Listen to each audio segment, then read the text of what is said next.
하나님이 우리에게 주신 말씀은 에스겔서 9장 1절에서 11절까지의 말씀입니다.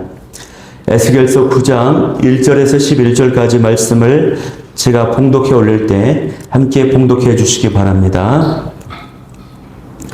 또 그가 큰 소리로 내 귀에 외쳐 이르시되 이 성읍을 가난하는 자들이 각기 죽이는 무기를 손에 들고 나오게 하라 하시더라. 내가 보니 6사람이 북향한 인문길로부터 오는데 각 사람의 손에 죽이는 무기를 잡았고 그 중에 한 사람은 가는 베옷을 입고 허리에 서기관의 먹그릇을 잡더라. 그들이 들어와서 노체단 곁에 서더라. 그룹에 머물러 있던 이스라엘 하나님의 영광이 성전 문지방에 이르더니 여호와께서는 그 가는 베옷을 입고 서기관의 먹그릇을 찬 사람을 불러 여호와께서 이르시되 너는 예루살렘 성읍 중에 순행하여 그 가운데에서 행하는 모든 가증한 일로 말미암아 탄식하며 우는 자의 이마에 표를 그리라 하시고 그들에 대하여 내 귀에 이르시되 너희는 그를 따라 성읍 중에 다니며 불쌍히 여기지 말며 궁유를 베풀지 말고 쳐서 늙은 자와 젊은 자와 처녀와 어린이와 여자를 다 죽이되 이마에 표 있는 자에게는 가까이 하지 말라. 내 성소에서 시작할지니라 하시매 그들이 성전 앞에 있는 늙은 자들로부터 시작하더라. 그가 또 그들에게 이르시되 너희는 성전을 더럽혀 시체로 모든 뜰에 채우라. 너희는 나가라 하시매 그들이 나가서 성읍 중에서 치더라. 그들이 칠 때에 내가 홀로 있었는지라. 엎드려 부르짖어 이르되 아하 주 여호와여 예루살렘을 향하여 분노를 쏟으시오니 이스라엘의 남은 자를 모두 멸하려 하시니까. 그가 내게 이르시되 이스라엘과 유다 족속의 죄악이 심히 중하여 그 땅에 피가 가득하며 그 성읍에 불법이 찼나니 이는 그들이 이르기를 여호와께서 이 땅을 버리셨으며 여호와께서 보지 아니하신다 함이라. 그러므로 내가 그들을 불쌍히 여기지 아니하며 공의를 베풀지 아니하고 그들의 행위대로 그들의 머리에 갚으리라 하시더라. 보라 가는 베옷을 입고 허리에 먹그릇을 찬 사람이 복명하여 이르되 주께서 내게 명령하신 대로 내가 준행하였나이다 하더라. 아멘. 할렐루야. 오늘 예배에 오신 여러분을 환영하고 축복합니다. 오늘 저는 이 시간에 죄악 때문에 탄식하는 사람을 찾으십니다 라는 제목으로 말씀을 나누도록 하겠습니다. 네, 오늘 본문 말씀은요, 에스겔 9장 말씀입니다. 우리가 어제 이 말씀을 보면은 8장 18절에 하나님의 분노가 가득 차서 심판을 예고하시는 그런 말씀으로 끝이 났습니다. 이제는 이제 9장에 이르러서 그 심판이 집행되는 내용의 말씀입니다. 이 심판은요, 예루살렘 주민들에 대한 처참한 아주 무지무지한 대사륙으로 나타나고 있습니다. 물론 이 내용은요, 본문상에서는 실제 일어나는 일은 아닙니다. 지금 에스겔에게 환상으로 보여주고 있는 말씀이에요. 그러나 이 백성들이 속히 회개하지 않는다면 이 환상은 실제 역사 가운데 그대로 이루어지는 것입니다. 오늘날 우리 시대에도 이 종말의 때가 되면은 이러한 심판이 이루어지는 것입니다. 그러니 이 본문 9장의 말씀은요, 회개를 촉구하는 말씀입니다. 실제로 이 본문에 나타난 이 환상, 이 모습이요, 6년 후에 정확하게 남유다 왕국에 벌어지게 되는 것이죠. 하나님이 이 환상을 보여주시면서 6년을 기다리신 것입니다. 6년이나 기다리시면서 회개의 시간, 회개의 기회를 유다 백성들에게 주셨던 것이에요. 하나님은 오래 기다려 주시지만 하나님의 기다리심에는 끝이 있습니다. 그리고 그때가 되면 천사들을 통해서 무서운 심판이 집행될 것입니다.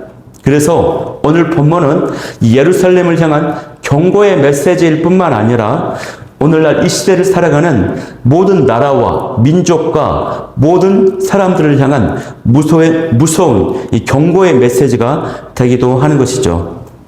이런 무서운 심판이 어떻게 시작이 되는지 우리 1절 말씀을 보면요, 나와 있는데요. 먼저 하나님께서 큰 소리로 이 천사들을 부르십니다. 하나님께서 큰 소리로 외치셨다라고 하는 것은 하나님이 그 분노의 마음이 그만큼 가득 차서 분노에 찬 큰 소리로 부르셨다라고 하는 말씀이시에요. 어제 보았듯이 예루살렘 성전 곳곳에 행해지는 우상 숭배의 그 현장을 보시는 하나님께서는 분노하지 않으실 수가 없었던 것입니다. 그런데 이런 성전 안에 가증스러운 우상의 숭배의 모습을 또 누가 보았냐면요, 이 지역을 가나라는 천사들이 보았습니다. 하나님께서 이들을 부르시니 이 지역을 가나라는 천사들이 나타납니다.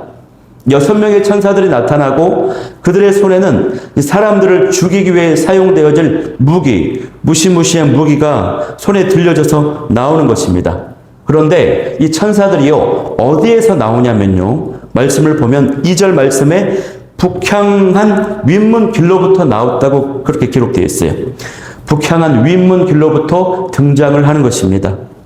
여러분, 이 북향한 인물은요, 에스겔이 환상 중에 바벨론 고국 땅에 있다가 환상 중에 들려져서 지금 예루살렘 성전에 도달했는데 도달한 그 처음 시작점이 북향한 윗문이에요. 거기에서부터 에스겔이 이제 바깥들로 들어갔고 북문에 보았고 안뜰에 들어가서 그 모든 우상의 현장을 보았습니다. 마찬가지로 이 동선을 따라서 이 천사들도요, 에스겔의 동선을 따라서 우상 숭배가 자행되고 있는 그 모습을 쭉 보았던 것입니다. 그래서 이 모든 우상 숭배의 온상이 된 모습을 지켜보았기 때문에 이 천사들도 분노가 가득 차지 않을 수가 없었던 것이에요. 여기 보면 이제 가나라는 천사들이라고 나오는데요. 원래 이 천사들의 사명은 뭐냐면 하나님께서 이 예루살렘 성읍을 지키라, 보호하라 이런 사명 주셨거든요. 그런데 우상 숭배로 인해서 이제 이들의 사명이 바뀌어져 버린 것입니다. 하나님의 명령에 의해서 이제는 이 사람들을 죽이고 멸망시키는 그 사명으로 바뀌어져 버린 것이에요. 북쪽에서 시작했다라고 하는 것은 역사적으로도 보면은 바벨론 군대가 북쪽에서 등장을 합니다. 북방에서 침공을 하러 남유다들 쳐들어 들어와요. 그렇기 때문에 들어와서 예루살렘을 완전히 도륙하고 멸망을 시키는데 북향문에서 오는 이 천사들은 바벨론 군대를 상징한다라고도 볼 수가 있는 것이죠. 그런데 이 천사 중에서 한 사람의 천사가 다른 모습을 보여주고 있습니다. 이 복장이 다른데요. 가는 베옷을 입었다라고 나와 있습니다. 그리고 허리에 서기관의 세마포 옷을 서기관의 먹그릇을 찼다라고 되어 있고 이렇게 기록되어 있는데 이 가는 베옷은요, 이 정결과 부정함을 이제 판단하고 결정하는 이 제사장들의 입는 옷을 의미하는 것입니다. 그리고 허리띠에 있는 허리에 찬 먹그릇은 이제 먹물과 붓, 뭔가를 이제 기록하고 표시할 때 사용하는 이 먹물과 붓이 들어 있어요. 그래서 이 3절과 4절 말씀을 보면요, 하나님께서 이제 그에게 명령을 내리시는데 예루살렘 성읍을 돌아다니면서 순행하면서 모든 가증한 일로 말미암아서 탄식하며 우는 자들, 그들을 찾아서 그들의 이마에 표시를 하라라고 말씀하십니다. 무슨 얘기입니까? 우상 숭배의 제약을 보면서 탄식하면서 가슴 아파하는 자, 우상 숭배에 가담하지 않고 회개하는 자, 하나님 앞에 신실한 자가, 이런 자가 있다면 이마에 표시를 하라라고 명령하시는 것이에요. 여러분, 이 말씀은 무엇입니까? 하나님께서 이제 본격적인 심판을 하시는데, 심판을 하시기 전에요, 심판을 받지 않는 자들, 구원받을 자들을 먼저 지켜주신다고 하는 것이에요. 그러면 심판을 받지 않는 자들, 구원받는 자들이 어떤 사람들입니까? 다시 말하지만 예루살렘 성읍에서 행해지는 우상 숭배, 불순종, 패역함, 반역, 이런 모습들을 보면서 탄식하는 사람, 가슴 아파하는 사람, 울면서 회개하는 자들을 의미하는 것입니다. 또한 죄악을 대신 회개하는 자들입니다. 하나님 앞에 신실한 자들이에요. 이처럼 이런 자들에 대해서는 하나님께서 일일이 이마에 표시를 하셔서 한 사람도 잃어버리지 않으신다고 말씀하십니다. 무시한 심판 중에서도 구원하시겠다고 말씀하십니다. 할렐루야. 이 은혜가 저와 여러분 가운데 넘쳐날 수 있기를 소망합니다. 아멘. 전체적인 내용이요, 심판의 내용으로 가득 차 있지만 하나님께서는 심판을 먼저 행하지 않으시고 회개하는 자를 먼저 지켜주시고 구원하셔요. 그 일을 먼저 하신다고 하는 것이에요. 그러니까 하나님은 가장 중요한 최우선 목적이 심판이 아니고 구원하는 일에 달려 있어요. 최우선 목적은 구원이 먼저예요. 하나님은.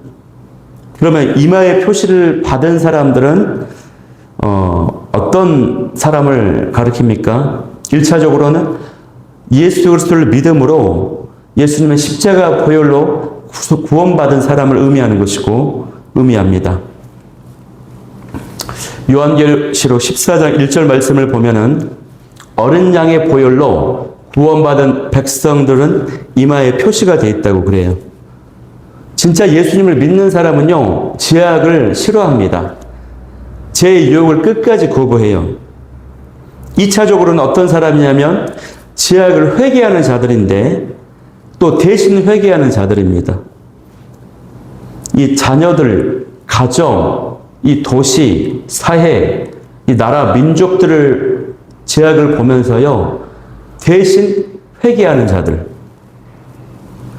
우리의 죄는, 개인의 죄는 당연한 것이고 나라와 민족의 죄악을 보면서 예수님의 그 대속의 정신을 가지고 내가 대신 책임지겠다, 대신 희생하겠다. 하나님, 이것은 나의 잘못 때문입니다. 내가 더 깨어있지 못해서, 내가 더 노력하지 못해서, 주님, 제가 잘못했습니다. 제가 대신 회개합니다. 이런 대속의 정신을 가지고 회개하는 이런 자들을 의미하는 것이에요. 하나님은요, 이런 대속의 마음, 대신 책임지고 대신 희생하고자 하는 예수님이 지니셨던 이 대속의 마음을 지니는 사람을 하나님이 굉장히 높이 평가하세요. 성경의 인물들을 보면요, 아브라함의 기도가 그랬고 모세의 기도가 그랬어요. 예레미야가 그랬고 사도 바울이 그랬어요. 그래서 이 아침에 우리가 기도하기를 원하는 기도 제목은요, 우리가 예수님 믿는 성도로서 먼저 나의 죄악을 회개하는 그 영성으로 충만하게 되기를 원하고, 무엇보다도 이 지역과 이 사회와 이 민족과 나라의 죄악들을 바라보면서 대신 회개하면서, 하나님, 제가 잘못했습니다. 제가 기도하지 못했습니다. 제가 깨어있지 못했습니다. 용서하여 주옵소서. 대신 회개하오니 은혜 베풀어 달라고 기도하는 이 아침이 될 수 있기를 간절히 소망합니다. 계속해서 말씀을 보면요, 이 먹그릇을 가진 천사의 구원 사역이 이제 끝났습니다. 심판이 이제 진행이 됩니다. 그러면 이 심판의 성격은 어떤 심판일까요? 한번 볼게요. 이 심판은요, 3절에 보니까 어떻게 시작이 되냐면 하나님의 영광이 지성소의 그룹에서 떠나고부터 시작이 됩니다. 하나님의 영광이 그룹에서부터 떠납니다. 하나님의 영광이 임재가 은혜가 없는 것부터 그것이 심판이라고 하는 것이에요, 여러분. 하나님의 영광이 없고 임재가 없고 은혜가 없다. 이것은 이미 심판이 시작되었다고 하는 것이에요. 그러면 우리는 성전인 우리의 심령 안에 은혜가 있는가? 예배를 드리고 말씀을 듣는데 은혜가 없고, 기도를 하는데 은혜가 없고, 임재가 없고, 뭔가 감동이 없다. 그러면 이것이 좀 오래 지속이 된다. 그러면 심각하게 생각해 봐야 됩니다. 그 다음으로 살펴보면요, 이 심판의 성격은요, 철저하게 집행된다고 하는 것이에요. 궁휼하심이 없어요. 봐주는 것이 없어요. 5절 말씀에 너희는 불쌍히 여기지 말래요. 궁휼히 여기지 말래요. 그리고 그냥 치라고 말씀하십니다. 이처럼 죄에 대한 결과가 이렇게 무서운 것입니다. 6절에 보니까요, 이 심판은요, 남녀노소 구분이 없어요. 차별이 없어요. 죄를 지으면서도 우리 집안은 신앙이 좋은 집안인데 내가 왕년에 엄청난 많은 헌신을 했는데 아무 의미 없습니다. 나는 그렇게 살아왔으니까 우리 집안의 신앙이 좋고 우리 누가 아는 분이 뭐 목사님이고 그러니 나는 심판이 약할 거야 생각한다면 아닙니다. 죄에 대한 심판은요, 아무런 차별이 없고 사람을 가리지 않습니다. 또 이 심판은요, 철저하게 이마에 표 있는 자는 아무리 심판이 무시무시해도 안전하다고 말씀하고 있습니다. 이 말씀에, 6절 말씀에 죽이되, 다 죽이되, 남녀노소 다 죽이되 이마에 표 있는 자에게는 가까이 하지 말라라고 말씀하고 있어요. 여러분, 엄청난 위기의 상황, 사건, 사고의 소식이 들리지만 하나님께서는 하나님의 자녀들을 지켜주신다고 하는 것입니다. 로마서 8장 39절 말씀처럼 사망이나 생명이나 천사들이나 권세자들이나 그 어떤 무엇도 우리를 그리스도 예수 안에 있는 하나님의 사랑에서 끊을 수 없다라고 말씀하고 있습니다. 또 그 다음으로 이 심판의 성격은요, 성소에서 시작이 돼요. 그리고 성소에서 성전 안에 있는 늙은 자들부터 시작된다고 하는 것입니다. 늙은 자들 누굽니까? 제사장, 장로들, 영적 지도자들 의미하는 것입니다. 성소에서 시작이 돼요. 오늘날로 말하면 교회부터 하나님이 심판하신다고 하는 겁니다. 교회부터, 그리고 교회 지도자들부터 심판한다라는 이런 무서운 말씀을 하시는 거예요, 지금. 왜 그렇습니까? 예루살렘이 온 우상 숭배의 원상이 되어버렸는데 그 시작점이 성소였어요. 그 시작점이 영적 지도자들로부터 시작이 됐어요. 그들부터 먼저 심판을 받는다는 것입니다. 그래서 교회와 교회 지도자들의 책임이 이렇게 막중한 것이에요. 여러분, 어떤 사회에 경제가 무너지면요, 그 이유는 정치 때문입니다. 그 사회에 정치가 무너지면요, 그 이유는 윤리와 도덕이 무너졌기 때문입니다. 그 사회에 윤리와 도덕이 무너진 이유는 종교가 무너지고 타락했기 때문이에요. 그러니까 종교가 무너지고 타락한 이유는 종교 지도자들 때문입니다, 여러분. 그래서 저도 이 말씀을 묵상하면서 목회자로서 굉장히 두려운 말씀입니다. 그래서 우리 어머니께서 시골에서 어머님이 자꾸 이제 전화로 가끔씩 하실 때마다 절대로 이제 변질되지 마라, 타락하지 마라, 그리고 소외되고 약한 자들에게 더 잘해라, 때묻지 마라, 변질되지 마라, 타락하지 마라, 이런 이야기를 가끔씩 하십니다. 우리가 이 말씀을 묵상하면서 엎드리며 저도 나아가기를 원하는데요. 저를 위해서도 기도해 주시고, 여러분, 이 땅의 영적 지도자들이 이런 세속주의나 물질 만능주의, 그리고 어떤 쾌락주의, 어떤 이기주의, 이런 것들에 빠지지 않고 오직 하나님의 말씀과 기도로 우리 교회와 성도들을 잘 세울 수 있게 해달라고 우리 이 땅의 교회와 지도자들을 위해서 꼭 기도해 주셨으면 좋겠습니다. 두 번째 기도 제목이 주여 이 땅의 교회와 영적 지도자들을 온전히 회복시켜 주옵소서. 이 기도 제목 가지고 나아가기를 원합니다. 이제 8절 말씀을 보면요, 무시무시한 심판이 이제 에스겔의 눈앞에 전개가 됩니다. 그러니까 에스겔이요, 눈에 이제 여기저기 시체들이 막 깔려 있습니다. 그래서 처참한 광경을 지켜보면서 에스겔이 두려운 마음으로 하나님 앞에 기도를 합니다. 우리 8절 말씀을 한번 합독해 볼까요? 8절 말씀. 자, 시작. 그들이 칠 때에 내가 홀로 있었는지라 엎드려 부르짖어 이르되 아하 주 여호와여 예루살렘을 향하여 분노를 쏟으시오니 이스라엘의 남은 자를 모두 멸하려 하시나이까. 아멘. 에스겔의 보이는 눈에 이마에 표를 받고 구원받는 사람들이 안 보이는 거예요. 다 죽어나가는 것입니다.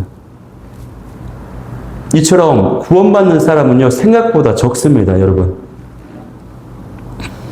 그래서 하나님께 이스라엘의 남은 자라고 표현을 해요. 이스라엘의 남은 자를 모두 멸하시라고 하십니까? 전멸하려고 하십니까? 물어요. 그래서 용서해 주십시오. 하나님 멈춰달라고 말씀을 드리는 거죠. 그런데 하나님은 이 기도에 응답하지 않으세요. 백성들의 죄악이 너무 무겁기 때문에, 온 땅에 피가 가득하기 때문에, 불법이 가득 찼기 때문에 용서할 수 없다라고 이제 9절 말씀에 하시는 겁니다. 여러분, 지속적으로 경고하고 회개할 수 있는 충분한 시간과 기회를 주시고 수많은 선지자들을 통해서 메시지를 전하고 이들이 얼마나 큰 죄악을 행하였는지 그 죄악상을 낱낱이 밝혀주시고 이럼에도 불구하고 뉘우치지 않고 뉘우치기는커녕 깨닫지 못하고 회개하지 않았습니다. 그러면서 9절 하반절에 뭐라고 말하냐면요. 계속 하나님 탓만 하고 있어요. 여호와께서 이 땅을 버리셨다. 보지 아니하신다. 하나님 우리에게 무관심하시다. 이렇게 하나님 탓만 계속하고 있는 겁니다. 결국 이것은 뭐냐면요. 결국 이 백성들의 마음의 문제입니다. 믿음의 문제예요. 아무리 알려주고 가르쳐주고 보여줘도 이 마음에서 믿음에서 인정하지 않아요. 깨닫지를 못해. 마음에서 거부를 합니다.